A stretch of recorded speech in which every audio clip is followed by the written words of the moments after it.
What up, Fantasy Facts Machine friends, family, and fanatics?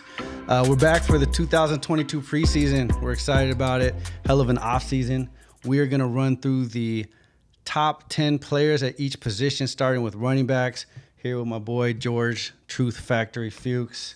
If you watched last season, I'm pretty sure you won your league. So we're not going to take all the credit, but, thanks for watching again. Let's get going on these running backs. At number 1, we'll keep it simple for you. Just draft Jonathan Taylor. He is the powerhouse that you're looking for. He's going to be on a team that's going to use the crap out of him. He's probably going to lose some receiving potential to Naheem Hines, but he's a guy that absolutely exploded last year. He has a guy that could be an MVP candidate. You take Jonathan Taylor and you sleep well that night. Somehow that man still has some upside. Incredible. After last season. So, yeah, that's pretty obvious. Number 2, I'm going Derrick Henry. Hopefully I'm not in any full PPR leagues. But, I just think that he's the man. Like, he's so consistent outside of last season. I know he's coming off the foot injury, which, is a little bit of a concern. He's getting a little older. He's 27. He's getting a little older, but he's still running people over. Pretty sure he played like half a game last season with a broken foot and did work. So I think Derrick Henry is just debatable. I think George has someone else in mind who we're going to put at number 3 for the sake of argument. For the sake of argument, and for my personal sanity, I'm taking Christian McCaffrey. I mean, the guy with probably the highest upside out of all these running backs. He will account for God knows what percentage of the Panthers' offense.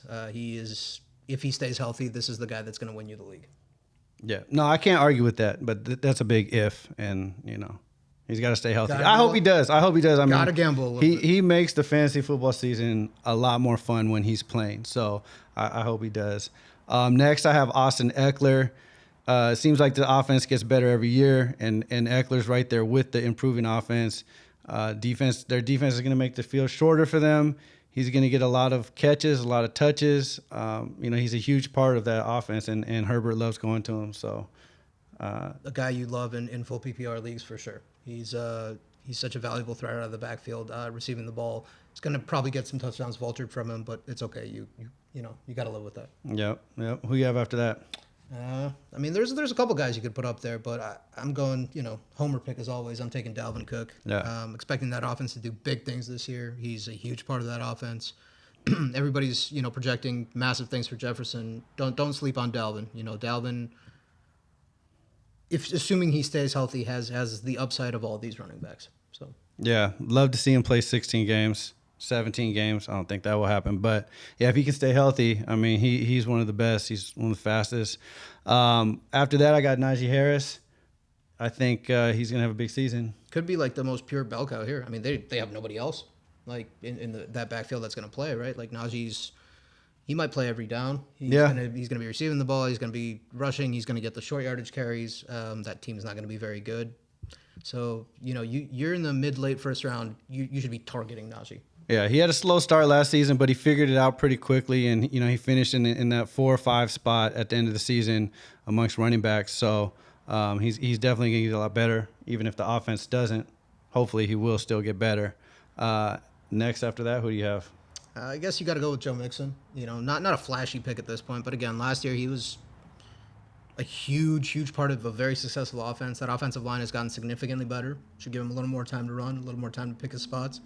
And that's a good team. They know what they want on offense, and you want a running back that gets all those touches. Yeah, I think, interestingly, outside of Jonathan Taylor, Joe Mixon might be the most reliable pick out of this group. I mean, just, they're not going to only work him like guys like Najee Harris or Derrick Henry. So he's not going to get punished like those guys, but he's going to get a lot of touchdowns. He's going to get a lot of yards. And that's a potent offense, so you definitely want a part of that. Yeah, definitely. After that, I'm going with Aaron Jones. I know he's supposed to share a lot of carries with Dylan, but I think that he's been their guy. He was their guy last year. He was definitely their guy the 2 years before that. And I think that he's really the only level of comfort for Aaron Rodgers. Yeah, I mean it's how you feel Aaron will adjust to his receiving core. If he's just going to check down a lot more than he used to, that's going to add a lot of value to Jones. I do think Jones's value has slipped a little bit from last year. Last year he was being talked about as a top 5, top 8 pick. I feel like this year he's probably late first at best. But you never know. I mean, that offense could be as potent. He's going to be catching the ball out of the backfield a lot. I'm not as high on him this year as I was last year, to say the least. Yeah, I mean, last year I had him in probably like my top 5, 6. So he's dropped a little bit. Who do you have after that? Man, I don't know. I guess Nick Chubb. I don't like what Cleveland's doing at all, but Nick Chubb might be the best pure runner out of all these guys. Even with Henry, like Chubb is just such an animal. Like he might lead the league in yards per carry. You just know that he's going to be losing some value to Kareem Hunt. You don't know what that offense is going to look like. I mean, Jacoby Brissett is at best a game manager, so Chubb will definitely get opportunities, but if all the defenses are planning for that, his value might decrease. He's got some interesting aspects going on because Kareem Hunt demanded a trade. He did. So who knows how that's going to play out. And we know Jacoby Brissett is not going to be a passing quarterback for more than... He'll have his, 19 attempts a game. Right, but I'm just saying, like, so Chubb is going to get a lot of carries. I'm pretty sure. So if, he stays healthy... he's a machine. He might be one of those guys that, people just kind of pass on because of the reasons we're giving. And then, you get good value. You get him in the mid-second or early second. Before you know it, Cleveland somehow stays competitive. And Chubb's the guy that winds up winning the league for you at the end of the year because, Watson comes back and they're in the mix. Like, Chubb is going to be a part of that offense and a big one. So. Yeah. Rounding it out, I have DeAndre Swift. A lot of people, I've seen him go as high. I've seen him as high as number 5 on running backs. What do you think about that? We have him at 10. Yeah, that's pretty high. I mean, Swift is explosive. He was a guy that a lot of people picked to break out last year. He's definitely going to be a bigger part of their offense. He's got to stay healthy, obviously. But that's up and coming is probably a little strong, but that team is definitely going to be better. That offense is going to be fun. They have some playmakers, and he's the most explosive out of those playmakers. Yep. So if you get a chance to draft him and get good value with him, I definitely would. Yeah, no, I agree with that. Their offense is going to be much better. Goff should be more comfortable. I think he was showing signs of that at the end of last season. Yep.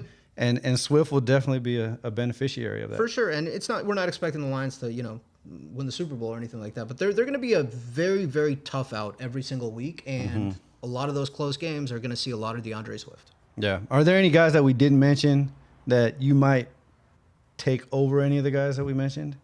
I mean, I really like our top 10, but there's the rookies that we didn't mention. The Breece Hall going in all the dynasty leagues. Your boy Kenneth Walker, getting a lot of touches in Seattle. I'm actually pretty high on Penny for what it's worth. Penny was a guy, again, the argument, he was drafted in the first round. He's supposed to be playing. Penny can't stay healthy. And I don't know why this would be the year he does, but I don't expect anything from Drew Lock. I expect the running backs to get a lot of touches. I think Penny could be good value late, Leonard Fournette. Yeah, another guy that people are down on because he came into camp overweight. I mean, Tom Brady pretty clearly trusts him. He pretty clearly has been a part of that offense for 2 years at this point. He slips. Why not? No more Rojo. No more Rojo. And the really interesting guy that we didn't mention that was a top 3 pick the last 4 years, Alvin Kamara. Yeah, that's a great point. Where does he go? Yeah. We don't know what that offense is going to look like. We don't know if he's going to be suspended. It doesn't look like if he is, it's going to be for the whole season. They have, a rookie wide receiver that's going to get a lot of time. Michael Thomas is coming back. Different O-line, different coach, different quarterback. It's a very, very interesting situation. The guy's obviously incredibly talented, but he's a risky pick. Yeah, he had some great games last season. I mean, overall, it wasn't as good of a season as we're used to seeing from him, but yeah, he did have some outstanding games. But he's not going top 3, top 4, top 5 like he has the last 3 years. Yeah. So, all right, well, that's the top 10 running backs. Check us out. We'll have top 10 wide receivers next. Thanks for watching Fantasy Facts Machines. This is Georgia True Factory Fuchs. Don't forget to like, subscribe, all that good stuff. Thanks. Set up my squad, wake up and pray. Turn on the tube, don't believe what they say. Get out my way, I got sleepers to play. Shooting my shot and I seen who you waved. You waving the flag, I'm just chasing the bag. Almighty special, we taking it back. Doing our dance while you blaming the draft. I'm a machine, just stating the facts. I'm a machine, just stating the facts. I'm a machine, just stating the facts. I'm a machine, just stating the facts.